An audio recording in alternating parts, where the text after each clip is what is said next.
Hey guys, it's the Lawrence Presman, co-founder of Wager Talk Media, owner of WagerTalk.com, SportsMemo.com, and of course the iconic Gold Sheet. You're watching the NFL Presidential Address. It's Week 14, full slate of games, no buys anymore. We got lots to talk about. Myself and Ralph Michaels, let's bring Ralph in and get this show on the road. Ralph, how are you, my friend? I got to thank you so much for waiting up so late. I mean, we're taping at 11:30 Eastern Time, which is 8:30 your time, and I'm told you're in bed around this time. Yeah, well, I'm an early bird, so people look at me funny if they say 9 o'clock, and you're allowed to call me anytime you want after 5 a.m., but you're not allowed to call me after 9 a.m., so those are my open hours of operation. 5 a.m. would be 2 a.m. my time. Sounds like you're going to have to be getting up shortly. Yeah, well, it's the NFL card. So, the NFL's more important now. 'Cause, I'm in some contests and there's fewer college games. So you have to put a little more work into the NFL. Well, the reason we're taping late is I took my kids and my girlfriend to the Raptor game tonight. They just played the Heat. They lost in overtime. And I'll tell you, man, Ralph, watching a full basketball game, especially live, is a very painful process for me. I had to bet on the game to get me through it. I bet over the total of 213 and it did win, 212 and a half and it did win. So at least I had a rooting interest. But I mean, my God, dude, Raptors go down the court, they score a basket. I think it's 11:38 on the clock in the first quarter. The place erupts like as if there's not going to be another basket scored again. I don't get it. I just don't get it. I keep telling my family, my girlfriend, I'm like, guys, I'm going to nap until the fourth quarter because the first three quarters just don't count. And lo and behold, I was right. Raps were down by 8 with 4.5 to go. They ended up pushing the game into overtime. And again, it proved me correct. The first three quarters of basketball, unless you're on a total, is complete stupidity. Well, Prez, there's first quarter bets and first half bets you can make as well. Yeah, dude, I can't DJ here, man. What should I have bet? Your camera's a little bit out of focus today, Ralph. Well, it is. Yeah. I don't know. It should same camera I'm always on, so maybe I'm just out of focus. Yeah, probably. It is late for you. Listen, let's get straight into the show. Let's start with some trends. Week 14, there's 4 weeks left, quarter of the season. Still so much to play for so many teams, which we'll talk about. Regale us with your knowledge. Well, a couple systems that we're going to talk about. And obviously systems are a little different than trends because they apply to any team in that situation. I put more stock into systems because it's just not getting one team hot or one team cold. But, this one caught me by surprise, and it's as simple as it gets. There's some systems that have multiple parameters that you have to follow or perhaps check at a box score. Prez, how about this? If a team is an away favorite for a second straight week, the over-under has been 10 and 42. 10 and 42. That's it. 81% to the under if a team is an away favorite the second straight week. That's the Chargers and Tennessee this week. To me, you can't be more simple. You're on the road. You're on the road for a second straight week. The offense probably isn't as good. There's a little less prep time in there, but that occasionally I haven't handicapped in a long time, and I never ran those parameters. To find something that simple that has been that successful caught me by surprise. Here's one that shouldn't catch you by surprise. It seems common sense, but I don't think a lot of people put enough stock into it. The artificial turf has gotten so good and the grass has gotten so good that so few people look at handicaps now. It used to be a big deal, handicapping artificial turf and grass, and there were a lot of angles in college and a lot of angles in the pros that were different. But in December, if you play on artificial turf in the last 5 seasons, you've gone 48% over, 52% under, so basically break even. December games on grass, 138 and 200, 40.2% to the over, 59.8% to the under, just betting grass in December. I mean, and that makes sense, Ralph, because people want to bet the overs, so there's always more value on betting unders to begin with, and the weather changes so much in December. I mean, you're talking about half the teams in the league playing in conditions where it's just not ideal. So I understand that, and it makes sense, but that trend with San Diego and Tennessee is absolutely mind-blowing, and I'm racking my brains on what the logic is to that. Why is that happening? It's not one that jumps out at me. I mean, obviously, if you're on the road back-to-back games, I'm going to look that up just as we speak because, I wonder if the away favorite has something to do with it. So going back, and if I just do your away and your previous away and season greater than 2015, so just back-to-back road teams, yeah, you're 41.9%, Prez. So, the away favorite makes it a little bit better. But if a team is on a road for a second straight game, they're over 41.9% of the time. They're under 58.1% of the time since 2015. And it's unbelievable stuff. I don't know the logic behind it. I mean, that's really the curiosity for me because there's so many great trends and angles in betting. But they have to make sense. I mean, I'll give you one. You remember, obviously, Marty Schottenheimer. Well, from the Browns as well. I think he coached 4 teams. Over his career, off of a loss coming home, he was somewhere around 82% against the spread, and that's over a 20-something year period. Are you going to now prove that I'm wrong? No, I'm just looking to see what the real data is.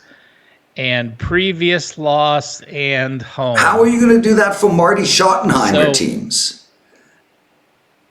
Oh, the database has it. I mean, the database goes back to 1989. Yeah, didn't he start in like 1912?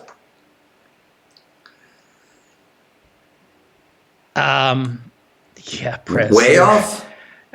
Did you do some edibles? No. I just spelled Marty wrong, and I may have spelled Schottenheimer wrong. I don't know. The database doesn't have autocorrect where it gives me spelling. He was 32 and 22 against the spread, 59.3% of the time. He was 40 and 16 straight up. So I have no problem saying that's a 60% trend, very legitimate. Marty Schottenheimer at home, coming off there was a trend in the 80s to do with him coming off of a loss. I mean, it was a long time ago. But there's logic to that, Ralph. There's logic to that. Oh, yeah. I looked at, we'll talk about the Patriots. The Patriots record off a loss. The Patriots record at home. Both are like 75%. So what are the Patriots at home off a loss like they are this week? Well, there's only been 9 occurrences, so they're 6-3 ATS. So, you expected a 75%, but with that small of a sample size, you just don't have it. So, yeah, he's Ralph Michaels. I'm the Prez. You're watching the Presidential NFL Address. Ralph, let's do some business and then get to the card. Really quick, I'm going to offer out 2 promotions today. The first one is on my 5% play this Sunday in NFL. I won my 5% play on Houston against New England last Sunday. I have another one coming up. It's yours for half price. Head over to wagertalk.com. Use the promo code Prez NFL20. That's Prez NFL20. Ralph, Thursday night, this should be a really good game. Look, 2 teams that are mediocre at best. Dallas going into Chicago. You know how much, what's the word? You know how much slack or crap I've given Mitch Trubisky. He played a good game on Thanksgiving. He was able to get the ball downfield to Miller. They won the game. Now they're playing Dallas. And, I look at this Dallas team, Ralph, and, everybody talks about Jason Garrett on the hot seat. He hasn't been able to get it done. And I'm not a Jason Garrett fan by any stretch, but here's what I know. They don't really have a good tight end. Obviously, they have one of the best tight ends in history of football, but he's at the end of his career. They don't really have world-class wide receivers. Their offensive line is taking stupid penalties constantly. Dak Prescott is a mediocre quarterback at best. I don't think Dallas has a whole ton of weapons. And I think they are really going to struggle in this matchup. I actually expect Chicago to win this game outright. I've already bet Chicago. And I also like under the total of 42.5. I struggle to see where the points are going to come from, Ralph. This Dallas team sure as hell ain't going to put up a lot of them. I'm on Chicago and I'm on the under. Well, you look at the Bears at home, and they're allowing 16 points per game at home. And, the funny thing is, Prez, if you remember back in third week in September, Dallas was 3-0. They had scored 35, 31, 31. Dak, oh my God, they're stupid. They didn't give Dak his raise. Now they're going to have to double his raise. And Ezekiel Elliott and Amari Cooper, and they were the best trio. And Witten's coming back, and they're going to be unstoppable. So it really shows you how important an O-line is, and we've seen these O-line injuries pop up, and we've seen teams, Dak got sacked 4 times. I mean, that never happens to a Dallas quarterback with Ezekiel in there because you just never held onto the ball that long. So, Dallas is 0-5 against winning teams. The Bears are a 500 team, so they're right in that mix of which way do you want to call them, a winning or a losing team. But I agree with you. I am not one. The Cowboys are getting a lot of love because they're in first place in their division. Well, they're 6-6 and in first place. So I'm not a Bears fan at all. I probably would lean with the Bears at home, and I like. We're doing the primetime segment right off the bat, so let's go straight to the Sunday night NFL game, and this one is going to be a great game. A really, absolutely must-win football game for the Rams. If they lose this game, their season is over. They are +1 with 48 on board, and the line has continued to drop. So there is a lot of money coming in on the Rams, but it is a reverse line move because we've had about 65% of the tickets bet on Seattle, yet the line is dropping. And, Ralph, I don't know what to make of the Seattle team. I mean, it feels like a one-man show on offense. I understand Carson is a decent running back, and, their wide receivers are acceptable, but Russell Wilson is just killing it right now. The Rams looked really good against Arizona, and I grant you that's an Arizona team who probably played their worst game of the season. But I think this Rams defense is what's really going to carry them over the next 4 games. I like the Rams here, Ralph. I mean, I understand the Rams' point. You look at, besides the Baltimore game, they haven't allowed over 17 points. 10, 10, 17, 7, and 7. So 4 of the last 6, they've held to 10 or less. That's a legitimate defense. When you face Seattle the first time, you allowed 30 points and 429 yards. There was a couple big breaks, running big plays that they have. If they don't give up the big plays, they're going to do it. But, the line, the Sunday, the look-ahead line at the Superbook was Seattle -3, and I thought that was the right line. So coming down, I certainly, if the Rams were getting a full 3, I might like them, but without, I would have to lean with Seattle. You're looking at a team that, they're 10-0 on the road against winning teams. They don't make mistakes. And you might say, we thought the Rams offense was so dynamic with Gurley, Goff, and Cooper Kupp and Woods. Well, I'll tell you what, right now, Gurley, I would take Wilson over Goff. And hell, I would take Tyler Lockett and DK Metcalf, the rookie out of Ole Miss, over the receivers for the Rams. So, you have the offensive weapons on one side, and I'll tell you what, Josh Gordon doesn't get a lot of talk, but he makes a couple big third down catches, and Russell Wilson knows he can go to him. So You have strength against strength because Seattle strengths the offense, the Rams strengths the defense. I'm going to lean under in a division battle. That's very important. But the Rams to me might have been intriguing as a 3-point home dog, but in this game in a pick'em roll, I'm going to back away off that and probably would give a slight lead. He's Ralph Michaels. I'm the Prez. Monday night's football game. Meaningless for one team, very important for the other.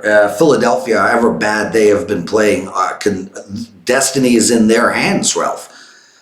They can win this division and get into the playoffs. I was telling my girlfriend Vivian, this football season has just been so strange. Philadelphia's defense has played absolutely spectacular for 3 games in a row against good teams. Then they go into Miami and just shit the bed. I don't know what to make of this Philadelphia team. Clearly they're better than the New York Giants, but the New York Giants are not quitting.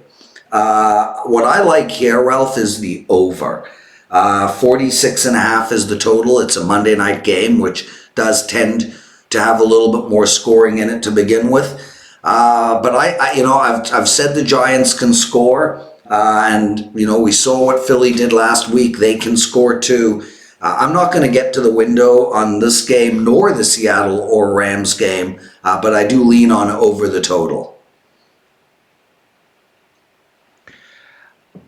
I can't argue with that point. And, Philadelphia's in desperation mode. And yes, the New York Giants have lost, 8 or 9 in a row. But I cannot lay over a touchdown with the Philadelphia Eagles. I mean, there's just no way. You played the Bears, and you were lucky to get an 8-point win in that game. You held, and you still only won 22-14. I agree with what you said. The Giants are playing hard. I mean, they lost to Green Bay, but they had the yardage edge last week.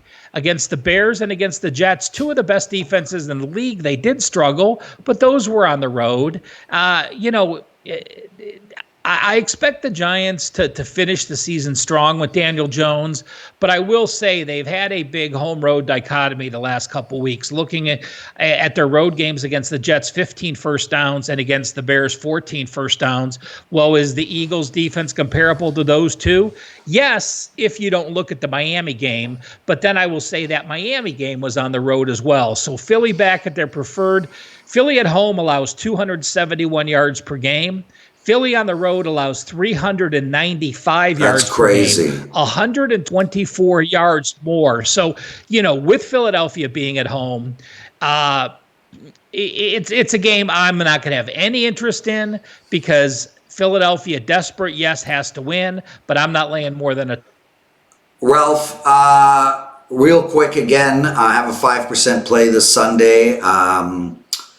I got it. I did a promo code for everybody. It's half price. Prez NFL 20. Half price for my NFL 5% play on Sunday. Brother, a game that I will have interest in and have already bet is the Baltimore-Buffalo game. And, I bet San Francisco on Sunday. I release it to my clients at 1.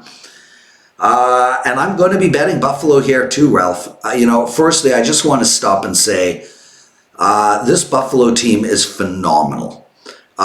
It's interesting because their path has been very similar to the New England path. Both of them played absolutely nobody for the first 7 or 8 games of the season. The difference is this. Tom Brady had to throw the ball for those 7 to 8 games. And as a result, his arm is so tired he can't even play with himself. Josh Allen is in his early 20s. He used those 7 or 8 puff cake games to get his arm ready. And I think the Buffalo... Puff cake or puff cake? You don't know that term? Okay, yeah. Yeah, well, I think with that Canadian accent of yours, it came across as puff cake. Anyway, the bottom line is the Buffalo offense is getting into sync. Josh Allen is a winner. And I think Buffalo can not only cover this point spread, I think they're going to shock the world and win this game, and I think they're going to shock the world and win the division. Ralph? We've seen New England become more and more an average team, an average aged old receivers to throw to. But even with, sorry to interrupt, Ralph, even with Edelman, defense. Brady is completely out of sync with Edelman. I mean, we saw 3 or 4 throws on Sunday against Houston where Edelman went to one way and Brady threw it to the other way. Something is definitely wrong with that offense. Well, back to this game, again, I don't think it's that earth-shattering if it happens. I'd actually like to see it happen. I don't like when we have these dynasties. But, I look at Baltimore and, I just couldn't play against him. You look at Lamar Jackson, he's got a 20-0 ratio his last 7 games. You look at what they've done against the best competition in the league, taking on at Seattle, against New England, Houston, the Rams, and San Francisco. No one complained about a schedule there. And then the big difference to me is the defense. First 4 games, they gave up 349 to Arizona game 2, 503 to Kansas City, 530 against Cleveland. Well, what changed?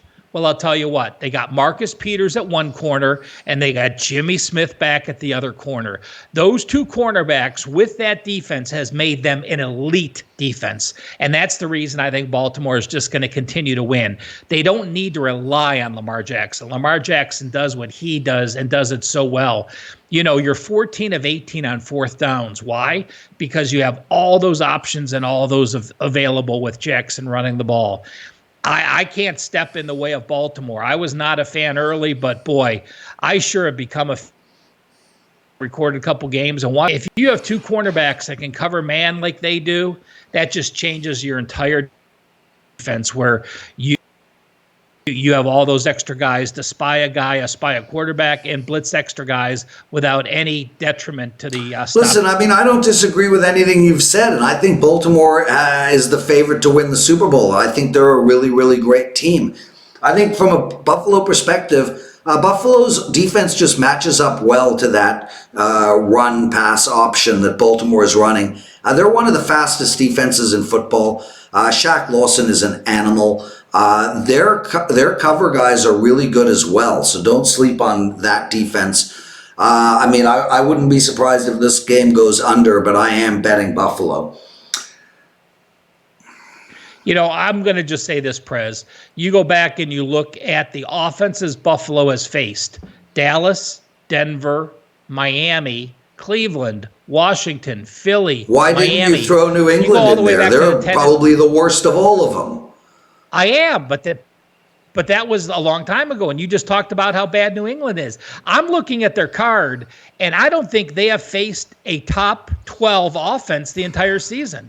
There's not one top 12 off. Dallas may be top 12 still, but there's not another top 12 offense in there. That's an incredible slate of weak offenses. Again, I can't disagree with anything you say.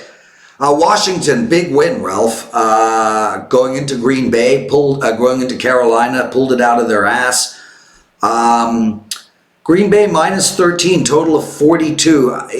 This game's a flat-out pass for me, Ralph. I have nothing to add here. I think Green Bay is going to win the game. I can't count on them to cover. I don't think Green Bay is very good.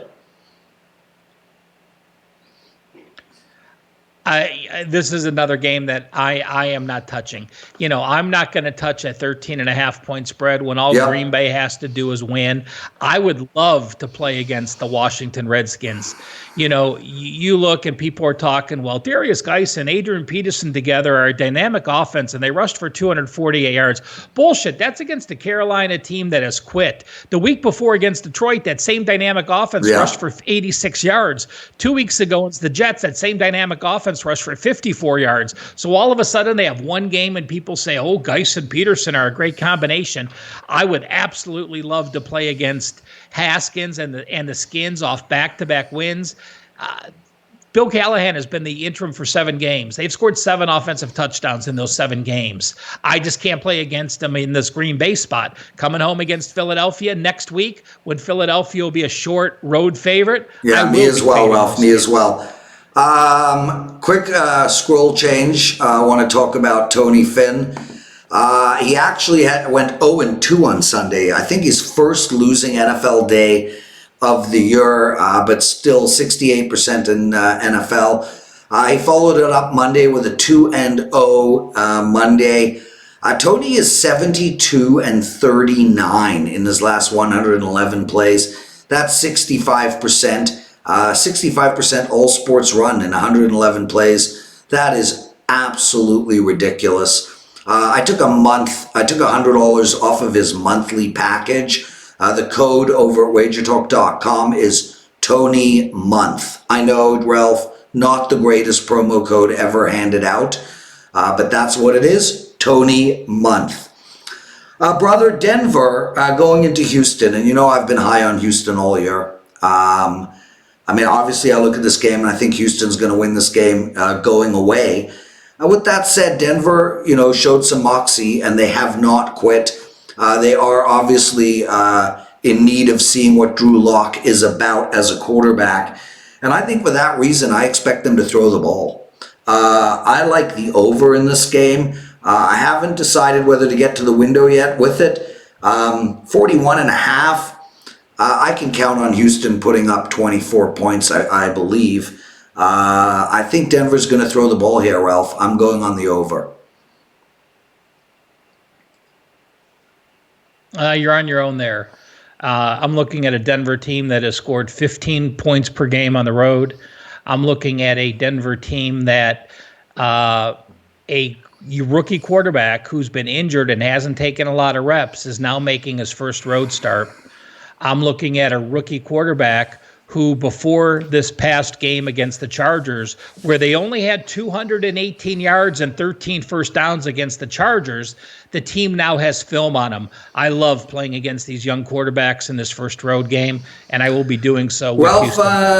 San Francisco, New Orleans, big game here. Yeah, look, this game could decide home field advantage for the rest of the year, although I'm sure Seattle has something to say about that. New Orleans -2.5, 3 with a total of 44 on the board. And I got to be honest with you, Ralph. I want to watch this game and I want to bet this game. I just can't find a bet. I'd like to listen to you and maybe you can talk me into something. I could make a strong argument for the over, for the under, for New Orleans and for San Francisco. My gut is telling me New Orleans will get this done. That's probably my lean, but I really don't know what to do here. Well, you look at Garoppolo and San Francisco, and I'm counting up real week, 2, 4, 6, 7, 8.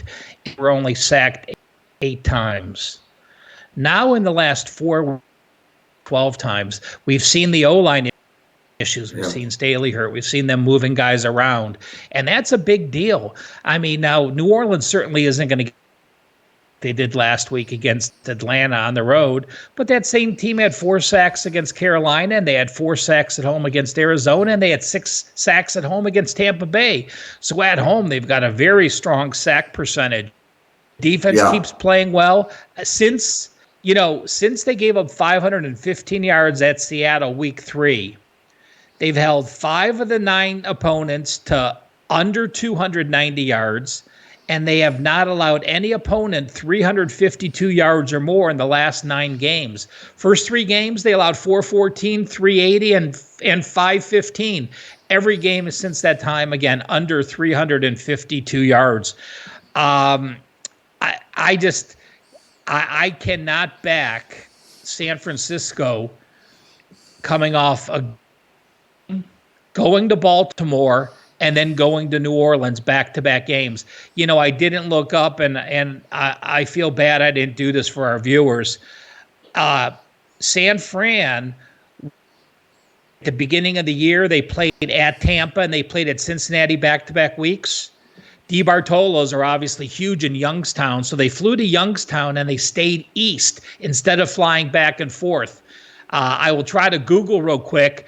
I'm expecting at Baltimore and at New Orleans, they might very well stay on the East Coast as well. And while some people think it's a negative, I agree. I think it's a positive. Because you have these teams that go home, worry about their families, worry about paying bills, go through the routine, drive to practice each day. When you're staying in a hotel and you're working out at a high school gym, you have nothing to worry about that week in football except football. So I will check real quick if I can find that. Like I said, I lean New Orleans because of the scheduling spot.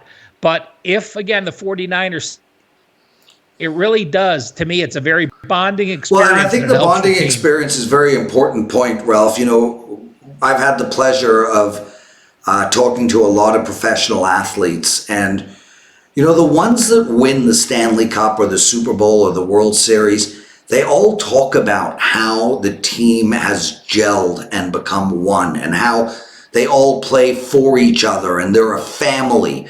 And it's the road trips in hockey that create that. It's moves like what you're talking about in NFL that create that.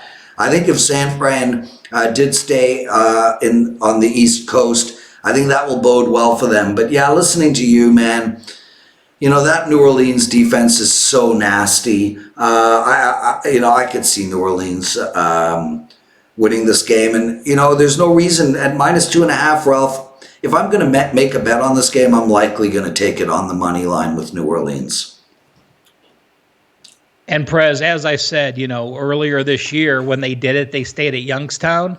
This time they will be staying going to Florida. They're going to Bradenton, Florida, and they are going to be practicing at the IMG facility. IMG is like a high school prep school where the Boses went to school, and they're some of the best recruits. So if you've ever heard the stories about when teams come and play the Las Vegas Bowl and they flip a coin with where they get to practice.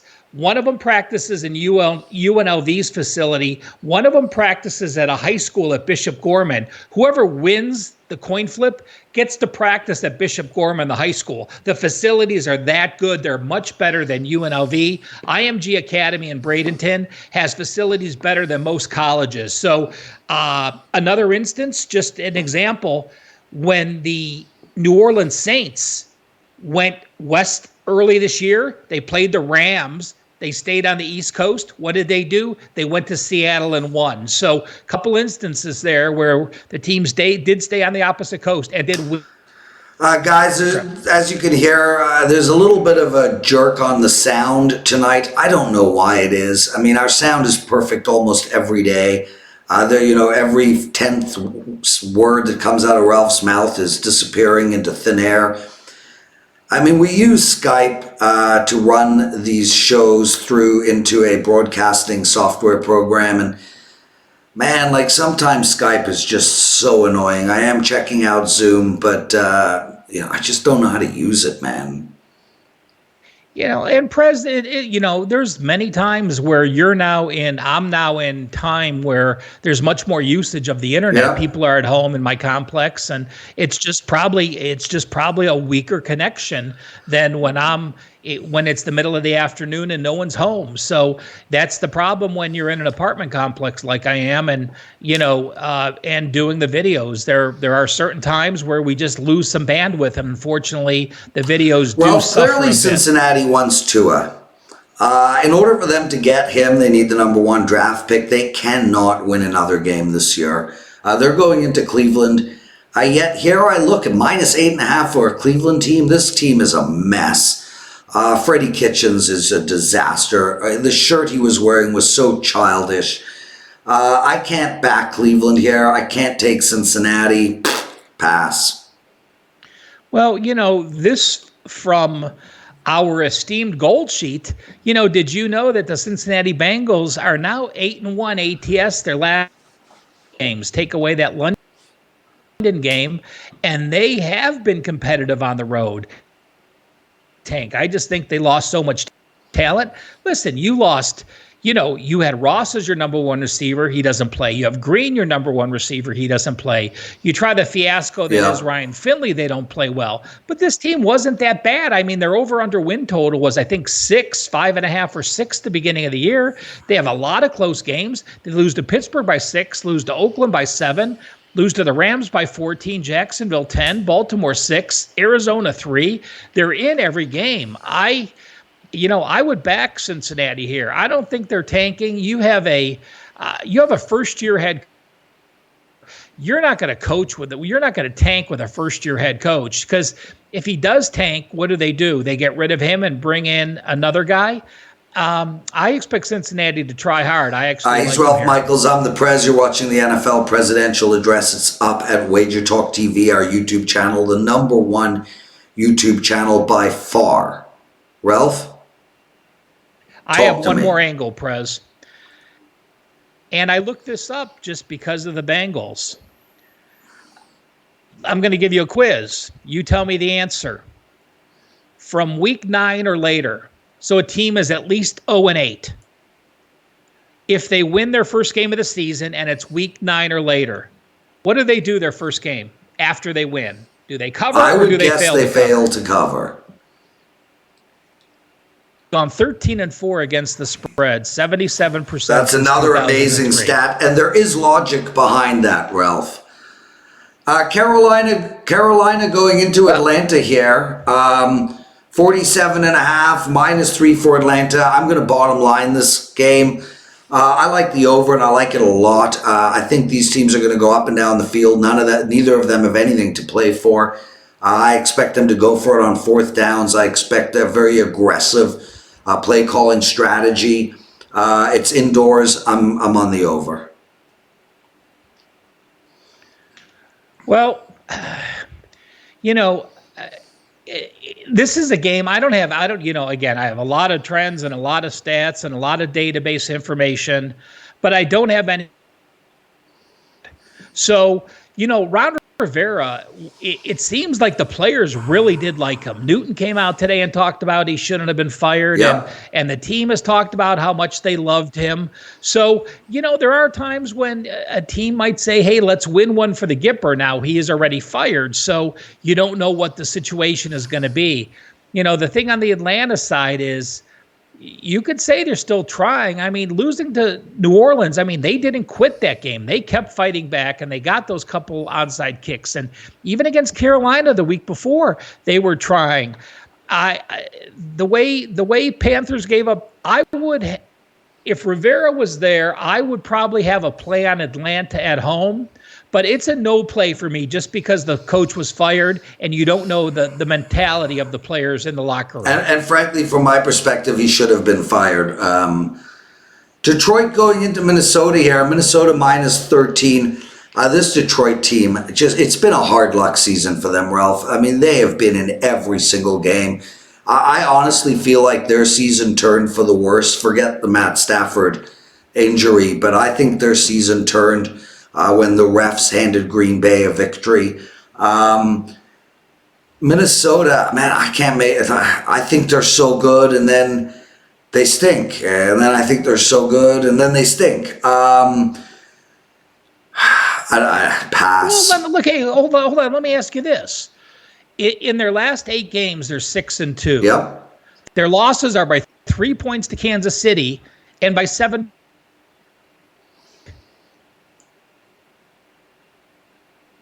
Ralph?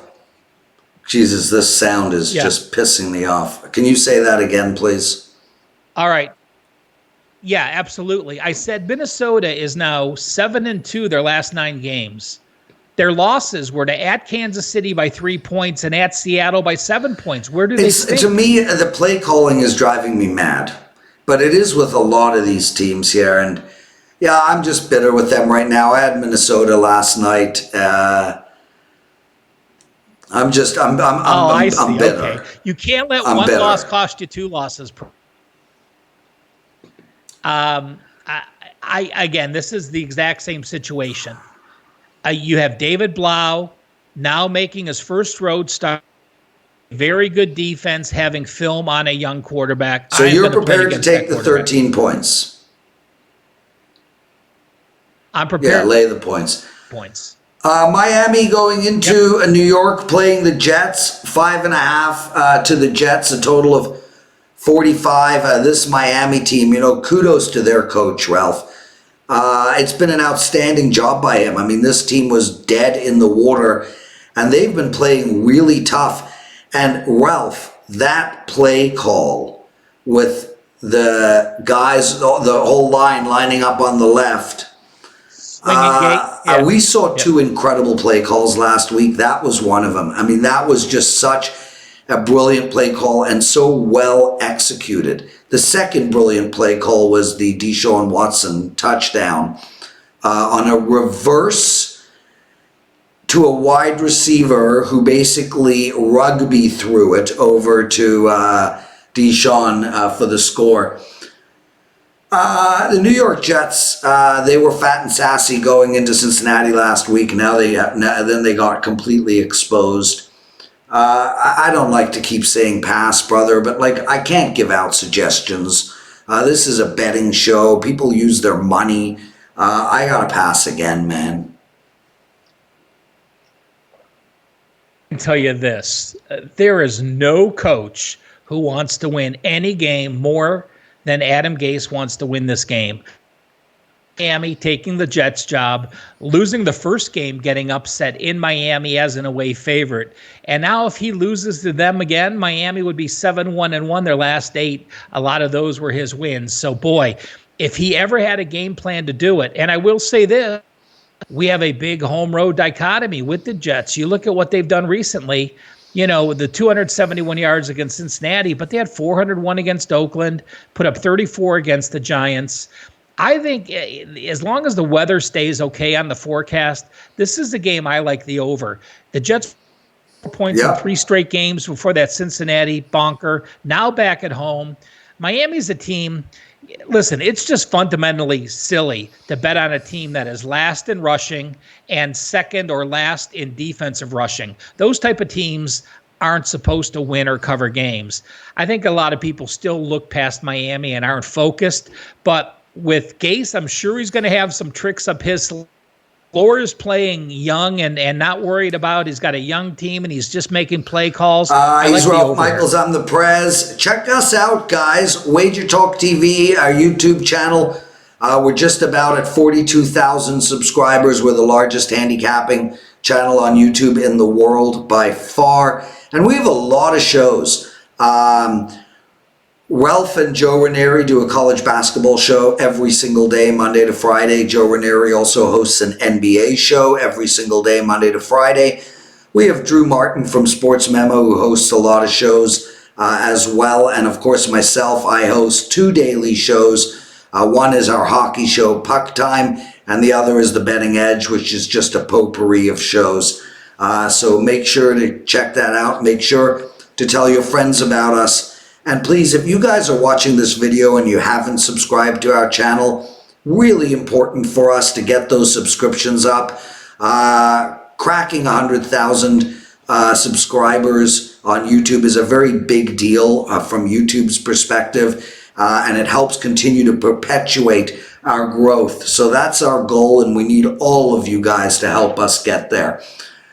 Ralph, Indianapolis, Tampa Bay, I'm mad at myself, man. I really liked Tampa Bay against Jacksonville on Sunday, and I didn't release it. I didn't bet it, and just... Me too. I am so pissed at that. But here we have Tampa Bay, playing an Indianapolis team, and this Indianapolis team had a real tough loss last week. I mean, they were lining up a field goal to go ahead, and then everything went to hell. But, I was listening to some quotes out of the Tennessee dressing room, and they said they actually saw something in the kicking game, which is surprising because Indianapolis doesn't have a kicking game.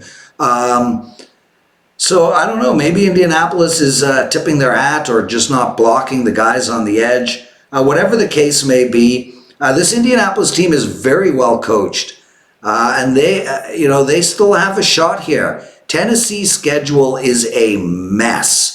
Dude, they got Houston twice and New Orleans. And Oakland this coming week isn't even a gimme. The door is still open for Indianapolis. I think we're going to get their best game. I just don't know if it matters. I like Tampa Bay here slightly, but I'm not getting to the window in this game, Ralph. It's very rare. There's missed extra points and there's missed field goals, but it's very rare to say a kicker has cost you 3 games. But there's no question. Why haven't they fired him? 3 games. Because his name's Adam Vinatieri, and he's going. It's a bad coaching job, not a good coaching job. I think that if any other coach were there and any other kicker were there was no way he'd have a job. I think you just got to cut the reins, say, listen, we love you to death, or just say, let's go up to him and say, we're going to cut you. How about this? How about you say you're retiring so we don't have to cut you and embarrass you? Put it in his. If he says no, then screw it. Then you cut him. But it's silly that he's still there. He's missed, 6 extra points and 8 field goals? Every time you line up now, people are worrying about him. I'm sure that's in the coach's head. How close do I get before I have to do a field goal? Do I go for it on 4th down? If you're coaching a game differently because you're worried about your field goal kicker, that's an issue. So with that said, this is a game, Tampa Bay's offense, Bruce Arians we knew would make Tampa Bay's offense better. They've lost some games. Their defense has gotten better down the stretch. 11 sacks the last 2 games is eye-opening against Atlanta and Jacksonville on the road.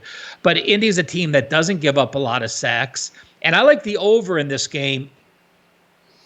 Now it looks like they're going to get both Marlon Mack and T.Y. Hilton back. If they get at least Hilton back, I like the over. If they get Mack back, I like the over even more. But no opinion on the side, opinion on the over, because hell, if it's 4th and 1, he ain't kicking a field goal. He's going for it. I agree with you on that. Ralph, you know what people aren't talking about? They're not talking about how the Los Angeles Chargers lost last week. And the reason is because they were in a game against Denver. Oh, I wish I had some water here. And that game was meaningless. Could you imagine if that pass interference call was made in the Baltimore-San Francisco game or in the Indianapolis, Tennessee game? That was the most phantom pass interference call I've seen in a long, long time. And it cost the Chargers a game, but it just doesn't ultimately matter. Now they're -3. They're playing Jacksonville. And, originally I thought to myself, Jacksonville's just fade.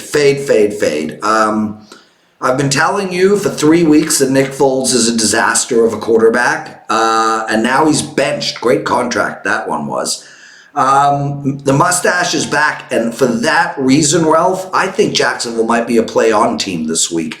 I think this guy is just chomping at the bit. I think he's a natural leader. I think his teammates like him. I think he has a good grasp of the huddle. I'm looking at Jacksonville +3 here, Ralph. Well, the Chargers still a very good road team. They're still 14-8 against the spread on the road. The Oakland loss and the Denver loss. I am bitter because I had the under Prez in the Chargers Denver game, and if you watch that game before that last personal foul, the Chargers had it 4th and 11 or 4th and 16, and they complete a pass down the sideline. So if that pass doesn't happen, we have 6 points less. The final is 20-17. I win my under, and everyone's happy. So I turned the TV off and never even saw that pass interference penalty because I was so pissed. But with that being said, I think they just go carefree, and I think the Chargers can move the ball. They moved the ball 438 yards against Kansas City. They moved it 439 at Denver. You got a Jacksonville team that's allowing 5.1 yards per Jaguars team 5.1 yards per carry. Marrone, I'm sure, he's not going to get fired now because it's already Tuesday. Another loss here, and I'm not surprised that Marrone's fired as well. The way what you hear about the team there, and the Minshew thing, maybe they do like him, but I lean Chargers, and I actually lean the over. I'll give you a little bit credit on the Minshew thing, thinking he could bring some excitement back to the offense, which would I can't play the over in that game. That's for damn sure.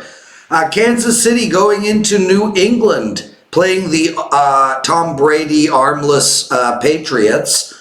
-3 for the Pats here, Ralph, and I don't get it. I mean, look, you're going to tell me a whole bunch of statistics about how Bill Belichick, after a loss on the road, at home, in grass, in December, Sure, blah, blah, blah, yeah. blah, blah. This team is completely and totally out of sorts. Kansas City's putting up points in this game, Ralph. Do you really think New England is going to join them? Well, New England put up 22 last week against Houston. Come on, Ralph. Although, Ralph. The last 7 points. If you watch that last touchdown, Brady dumps it off to the running back, and it looks like the they just stood there, getting out of the way. They're parting this for him to go down. I think the Texans bet the over, and they needed one more score because there was no defense on that garbage touchdown. It was pitiful.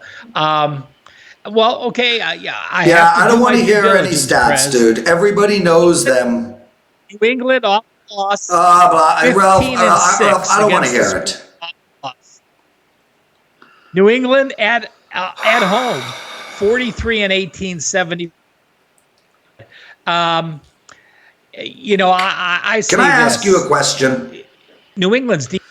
Let's just assume, hypothetically, Tom Brady retires at the end of the year. And next year they have, I don't know who. Let's call it John. Okay. John's the quarterback. Are you going to keep citing these statistics to me? Or are you going to say that era is over, let's start the statistics again fresh? When are you going to give up on these trends? Well, so this is not a Tom Brady thing.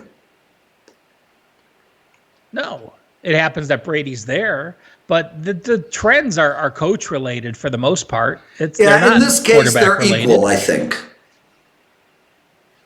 I agree. I mean, there's something special. I mean, we know there's something special about the duo. There's no question. The most dynamic quarterback head coach duo in the history of the NFL.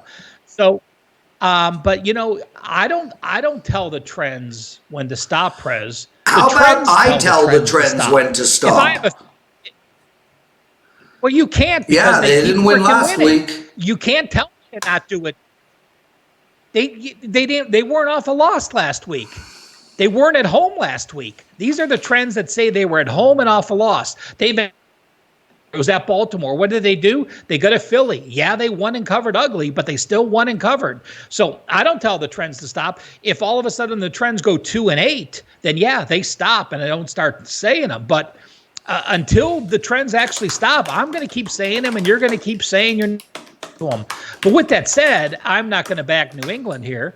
I actually lean Kansas City into those trends, but I've done a lot of dumb things betting growing up. And betting against Belichick off a loss and betting against New England at home is not one I'm going to do. So for me, it's either pass or you like the trends. I actually lean KC. The trends are going to keep me off the play. And I never say bet a play because of that. But if a trend makes the play stronger, or perhaps you're waffling about the KC bet and you listen to those trends, then perhaps it's time to just say, I'll watch. I'll wait to see what happens, and I'll see if those trends finally do start losing. But to say, they're due to lose, that's one thing you should never do. Speaking of coaching trends, Ralph, firstly, I just want to say, look, that was well put, dude. I respect the thought process of liking Kansas City, wanting to bet Kansas City, but not wanting to step in the way of these trends and as a result passing. That's fair to me, brother. I'm on Kansas City. Ralph, talking about trends, and I don't know how your database is going to pull this one out, but memory serves that Mike Tomlin leads Pittsburgh into the abyss, one game every year in December. And this Sunday is that game. They're going to Arizona. If they were going into Seattle, into New Orleans, into New England, I think they will get a good Pittsburgh team. But the abyss that Mike Tomlin leads them into once a year always is against a really bad team. This is the spot, man. Arizona +3 at home, 2.5. 43 is the total. Arizona wins this game outright. Mike Tomlin, as an away favorite in December, is 5-7 against. I never said it was away. I just said there's one game every December where they lay an egg, and I mean a rotten egg. He's 19-20. It very well could be. I'm just saying, in December, in his career, Mike Tomlin is 19-20-1 against the spread, covering 48.7%. The interesting thing about that is, what is his record against the spread if you take December out of the equation? Because this team has won Super Bowls. One sec, Ralph. This team has won Super Bowls under him. This team has been perennially the best team in that division every year. They are perennially in the playoffs, which would suggest that 19-20 mark in December is crap. Not wrong, just shows that Pittsburgh has issues in December, which is pretty much what I'm saying. He's 91-85 against the spread outside of December. So, 53%. But again, this is me. You could break it down into looking at where his years were and when he started. So nor here nor there. The thing about Pittsburgh is this. Their offense absolutely sucks. It doesn't matter who's a quarterback this year. The offense is bad. But again, you're talking about a defense here that let me ask you this, Prez, and let's see if you think this is a good angle or not. Pittsburgh on the road against teams that average 35 or more pass attempts a year. Does that make logic to you to bet on that system or bet against that system? I wouldn't even know where to begin, Ralph. I mean, I don't know which teams are doing that. But me and you handicap very differently. I don't have a clue. Well, just in that situation, which falls in Arizona throws the ball a lot. So Arizona is averaging over 35 pass attempts. The Pittsburgh Steelers have gone 0-23 over under in that role in the last 5 years. So 23 straight unders when they're on the road facing a team that passes 30. Now, when they go on the road, they're already a 65% under team. Ralph, I think this game's going to go under too. I think the Pittsburgh's defense is outstanding. They're going to keep Arizona score low. And I don't know how Pittsburgh could put 20 points on the board. I agree. I think it's going under as well. And you look at what the Rams did. Yeah, the Rams played them twice. Well, I'll tell you what, Kyler Murray, your secrets are out. We now know how to spy you. We now see when you are getting rushed, how you roll around in the pocket, which way you tend to break, which way you like to go to roll and throw the ball, which side you throw the ball to. All those things come out against a rookie quarterback later in the year when these DCs have all this film. And that's why you've seen them. 266 yards against San Francisco in their meeting, 298 yards against the Rams, 237 against New Orleans, 245 against the Giants. We're seeing their offense get exposed for what they are. So I think that 0-23 angle is in play. Ralph, Tennessee, Oakland. I can't talk about Tennessee. They're the team that makes me want to shoot myself in the face. Yes, I can already read the comments. Prez, please shoot yourself in the face. Ralph, every week I'm tossing and turning between Tennessee and the under, and every week I've guessed incorrect. I love this Tennessee team, Ralph, and every game they've been in. Here's what I know, Ralph. Take the first half under, because that's hitting every game. Then they come out in the second half and all hell breaks loose. First half under for me, Ralph. Yeah, I'm looking back, Prez, in the last, going back all the way in October, the half times were 0-7, 0-6, 10-10, 17-15. The Tampa Bay was the only game to go over. Carolina 0-17, KC 13-13, might have gone over.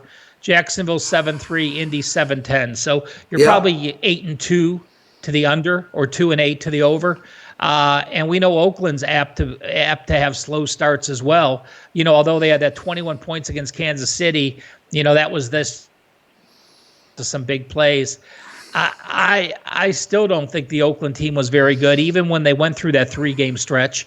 You look at the 3-game winning streak that they went through now, and it was Detroit at home, the Chargers at home, Cincinnati at home, 3 of the most disappointing teams that were on huge losing streaks now. So, I think the Jets is realistic that their offense, as long as you could shut down Tennessee D-line can do for carry, Derek Carr's play action goes out the window, and I am on Tennessee this game.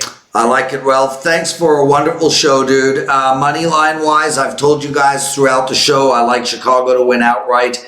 I am going to put a little bit of money on Buffalo, and I like Arizona to win this game. Ralph, any quick money line thoughts, and let's call it a night. I am looking and Indy, if they get a few guys back.